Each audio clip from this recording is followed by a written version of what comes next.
Hey guys, I've got another story for you. This story is called Flat Stanley.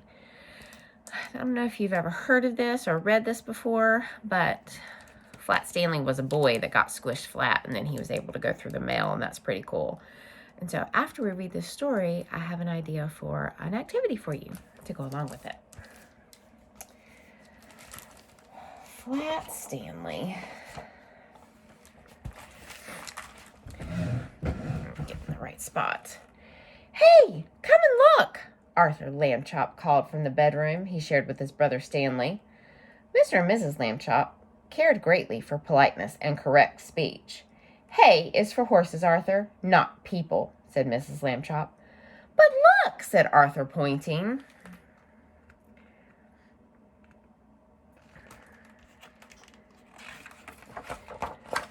Across Stanley's bed lay the enormous bulletin board. It had fallen on Stanley during the night. Mr. and Mrs. Lambchop hurried to lift it from the bed, but Stanley wasn't hurt. What's going on here? He said cheerfully, sitting up. Heavens! Cried Mrs. Lambchop. Gosh, said Arthur, Stanley's flat. As a pancake, said Mr. Lambchop. Darndest thing I've ever seen. Mrs. Lambchop sighed and said, let's all have breakfast. Then we'll hear what Dr. Dan has to say. So that big board fell on him and squished him flat as a pancake. In his office, Dr. Dan examined Stanley. How do you feel? He asked. I felt sort of tickly after I got up, Stanley said, but I feel fine now. Well, that's mostly how it is with these cases, said Dr. Dan. The nurses took Stanley's measurements. He was 4 feet tall, about a foot wide, and half an inch thick. Oh my goodness, he's so flat.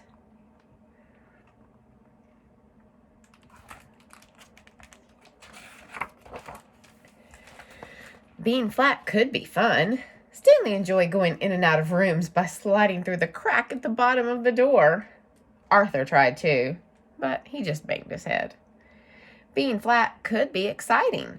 During the holidays, Stanley was invited to visit his friend Thomas in California. Mr. Lambchop brought home an enormous brown paper envelope and said, Stanley, try this on for size. The envelope fit Stanley perfectly, and the next morning his parents slid him into it, along with an egg salad sandwich, and mailed him from the box on the corner. They put him in a big envelope to send him to his friend's house in California. You could go all kinds of places if you were flat like that. Stanley had a fine time in California. Thomas's family returned him in a beautiful white envelope they had made themselves. They marked it airmail and wrote valuable and this end up on both sides.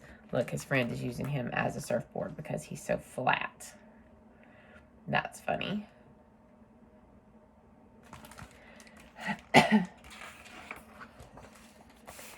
In the park one Sunday afternoon, Stanley and Arthur watched some boys flying big kites. Someday, Arthur said, I would like to have a big kite. You can fly me, Stanley said. Come on. He gave Arthur a spool of string and attached the string to himself. Then he ran across the grass to catch the wind. Up, up, up went Stanley. Arthur let out the string, and Stanley soared high above the trees. Everyone stood still to watch.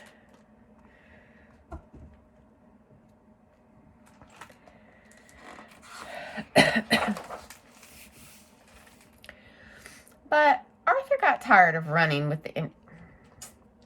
This is my cat Todd, friends. He thinks that he needs to be in this video as well.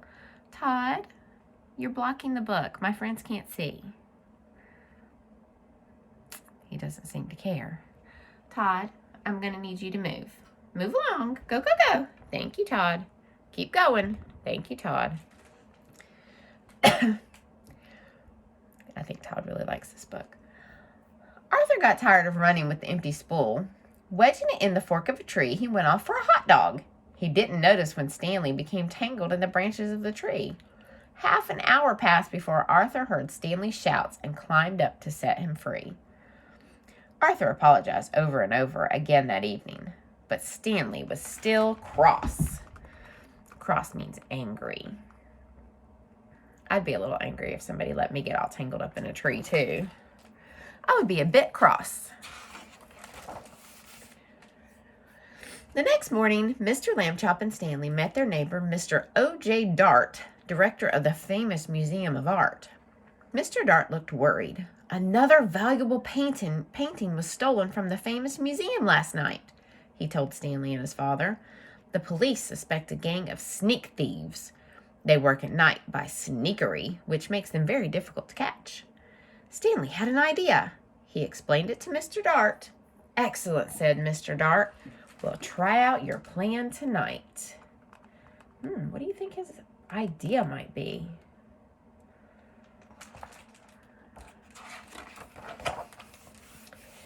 That evening, in the main hall of the museum, Mr. Dart showed Stanley the most expensive painting in the world. I guess that must be it. Next to it was an empty picture frame. And now, Stanley, said Mr. Dart, it's time for your disguise. Stanley showed Mr. Dart the disguise he had brought. See his cowboy outfit. This is a really good one. My cowboy hat and a red bandana. I'm sorry, Mr. Dart said, but we don't have cowboy pictures here. You must wear the disguise I have chosen. Stanley could hardly speak when he saw Mr. Dart's disguise. I look like a girl, he protested. But Stanley was a good sport, so he put it on.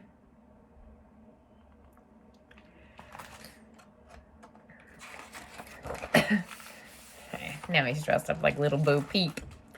In the main hall, Stanley climbed into the empty picture frame and stood very still.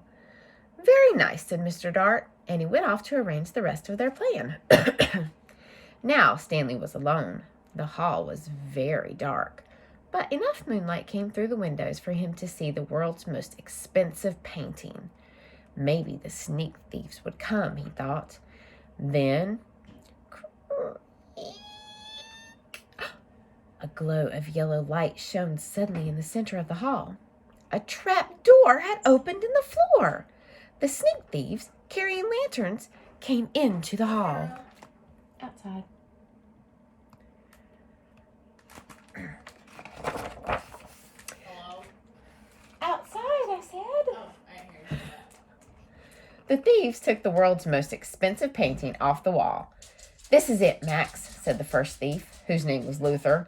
In all of this great city, there is no one to suspect us.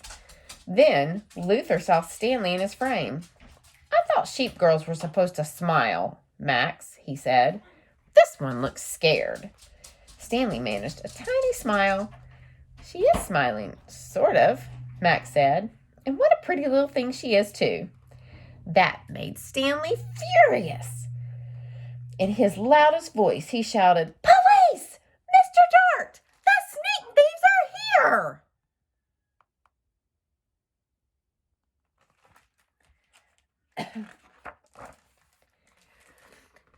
Max, Luther whispered, I think I heard the sheep girl yell. Oh boy, yelling pictures. We both need a rest. Max whispered back. You'll get a rest, all right, shouted Mr. Dart, rushing in with lots of policemen. You'll get arrested. Ha ha, that's what. The sneak thieves were quickly handcuffed and led away to jail.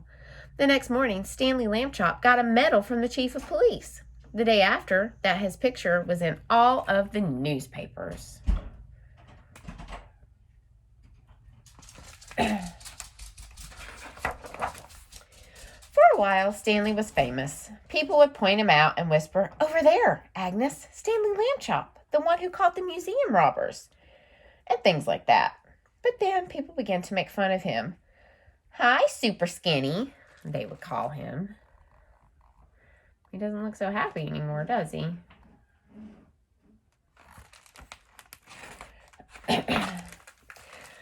Late one night, Arthur woke to the sound of Stanley crying. What's wrong? He said. Stanley sighed. I want to be a regular shape again, like other people.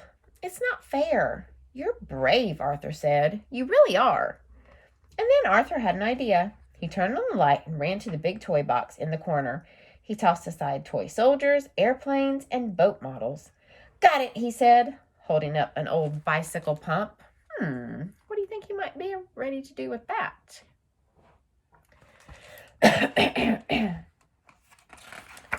Let's see. Okay, Stanley said after a moment, but take it easy. He stood with the end of the hose in his mouth, clamping his lips tightly so no air could escape. Arthur began to pump. If it hurts or anything, wiggle your hand, he said. Stanley's top half began to swell. Stanley got bigger and bigger. His pajama buttons burst off. Look at that. Pop, pop, pop. Maybe that's a little too much pumping.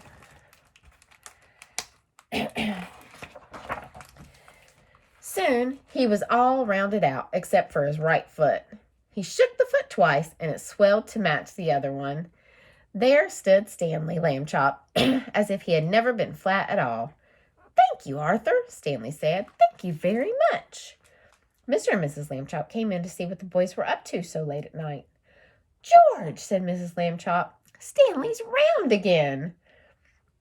I'm the one who did it, said Arthur. I blew him up. Mrs. Lambchop made hot chocolate to celebrate, and several toasts were drunk to Arthur for his cleverness. When the little party was over, Mr. and Mrs. Lambchop tucked the brothers back into bed and turned out the light. Good night, they said. Good night, said Stanley and Arthur. Very soon, all the Lambchops were asleep.